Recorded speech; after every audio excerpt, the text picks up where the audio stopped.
South Africa, you keep crying because of Nigeria. Travel and see. Landlord. South Africa, you are a landlord. Travel and see.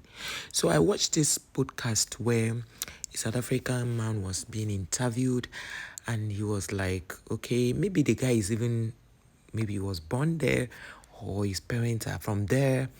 He was talking about South Africans getting visas to travel out of South Africa, that they should go and experience outside other than just sitting down in their little space, thinking that the world evolves around them, thinking that all this xenophobia thing is what they should be going on and about.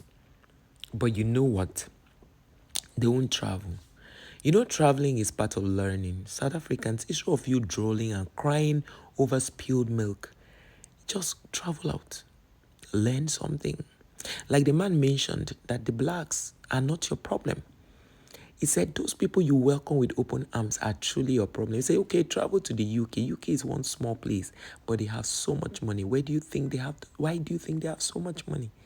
He said, travel out. And I support him wholeheartedly. Okay, somebody came on my comment section. I was talking about explaining why CAF had the issue they had, how they had to sanction those people, Libya. We're just talking about generally about what happened. And then the person goes by saying the Nigerian airport is substandard or whatever he called it. The joke is on you. Do you know how many standard airports we have in Nigeria? Have you been to? Let's not even talk about Nigeria. Let's not talk about Lagos or Abuja. Have you been to Akwa Ibom State Airport? Have you been there?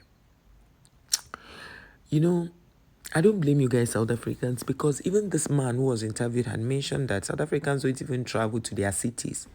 The anchor of the podcast said, you don't even go to Durban, you don't even go to Pretoria, you don't even go to Joburg. You are in your village typing. You don't know nothing that happens in your country. There was a day I did one video and somebody was like, what, you mean this happened in South Africa and the person is South African? And when he said, oh, thank you for telling us, somebody came under the comment and said, don't thank her for telling us. Don't embarrass us. Hide it. Pretend like you knew about it. And the person typed it on the comment. I was like, are you for real? Are you people this gullible? Really? To what end? Exactly. See, somebody came and said, oh, another person dropped a comment and said that my post was irresponsible. Like, I don't understand. If you had sense at all, you would know that everything I do on this channel for the longest now, for like a month or two, it's me responding to your constant bullying. South Africans, you guys are bullies. South Africans, you are bullies. Let's say 98% of you are bullies. Yes, South Africans, you are bullies. The 2% remaining, they are the ones that have sense. The rest, they are disrespectful and yet they're always clamoring for respect. There's nothing South Africans do that they will not rope Nigerians inside. If in South Africa, if you don't breathe well, they'll say it's Nigerian that caused it. If you swallow saliva and your throat pains, it's Nigerians that caused it. If you go to the toilet to ease yourself and the poo refuse to come out, Nigerian caused it. If you greet your neighbor and your neighbor refuses to answer, Nigerians caused it. If you blink and your eye is not seeing well, Nigerians caused it. What have you caused for your own self? What have you caused? What? Just tell us one thing you have caused for yourself.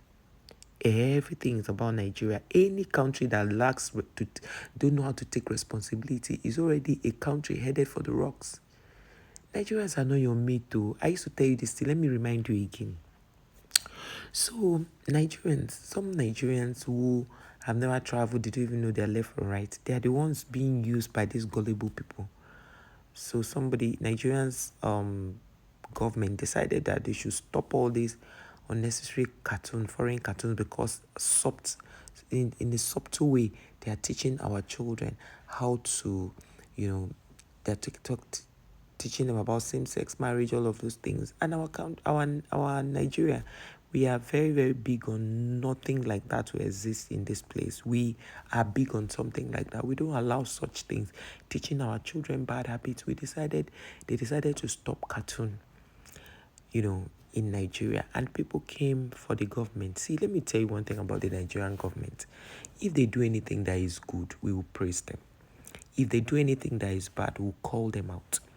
But for you as a Nigerian to watch that video and then criticize that is that what they are supposed to be doing? Excuse you? Excuse you? Have you watched Nickelodeon? Have you seen the kind of thing evil they show there? Disguised? And you think when things like that are shot, like ended, it's a bad thing? No, it's not a bad thing. If you have your own children and you want them to watch porn, you can on a site for them to watch, since that's how you want to bring them up. You know, you South Africans, sometimes when you say things, I look at you, I'm like, hey, yeah, because see, from the time I started following up your story, it's what I feel for you is pity. What I feel for you, South Africans, is big pity. I pity you because you don't even know your left from right. You don't even know what you are up to. You don't even know what your country. The other day, Julius Malema spoke up to the president, and the president was very respectful in responding to Julius Malema. And the other guy was saying, the moderator was like, Commissioner Malema, your time is up. Commissioner Malema, your time is up. See, you guys should always thank God that somebody like Malema is in your country. Because that man, when I listen to him, I'm like, oh my God. How see, your current president is actually a very intelligent man, don't get me wrong. But you see, Julius Malema is more practical. Like when he asked him about why are they still having their embassy in Easy, you know that country nobody can ever mention? Why are they still having their embassy there? They should pull out so that those people know that unaliving people is something you don't support. But it's still there. He said, the president said, well, it's in the works. They are trying to look into it. They are making, meeting to agree and disagree and all of those things. But Julius Malema comes across to me like a pity. Will be somebody that I think Julius Malema is firm, very firm, and he wants things to be done and done immediately, especially when they are already passed into law. So when you have a person like Julius Malema reasoning very well, and then you come reasoning like people that are off this world, it pits my imagination. And it's a very, very disrespectful thing to see. You guys do not have, I don't know. How do you tell people you are going to land in Abuja airport and then you redirect your flight and land in Enugu, for example? And then you tell Abuja people that they are calling you like, okay, have people arrived? They are like, oh, we did not arrive in Abuja, or we arrived in Enugu. And do you know the distance between these people? And you think they will do magic? And they didn't even keep them for even up to 4 hours, even up to 3 hours. But is that why they should pay Nigerian Super Eagles by first of all holding them hostage? They didn't, and then asking them to travel by road in a very bad, dilapidated, in security challenging areas to travel by bus. Do you want them to be unalived? And then it's sure of you to support what is right just because it is not yet your turn. Don't worry. You see, when something happens to your neighbor and you see your neighbor deserves it, the day it will happen to you, not be able to open your mouth to even tell the story.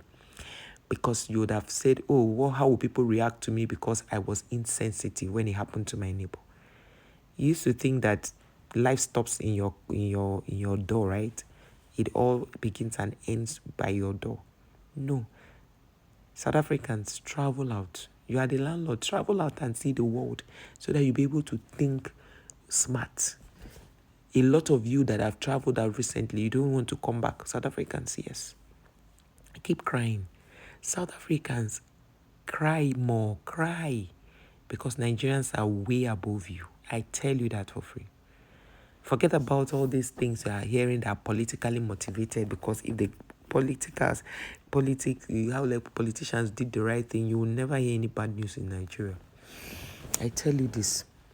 So outside that, you guys know that you are very behind, way behind. So that's what is making you, every time you need a news to trend to make you popular, you must mention Nigeria. They don't ever get off your lips. And we are here to always reply you. We give you the energy you give us back to back. You guys know that without foreigners in your country, South Africa is nowhere. Without foreigners, South Africa is nowhere.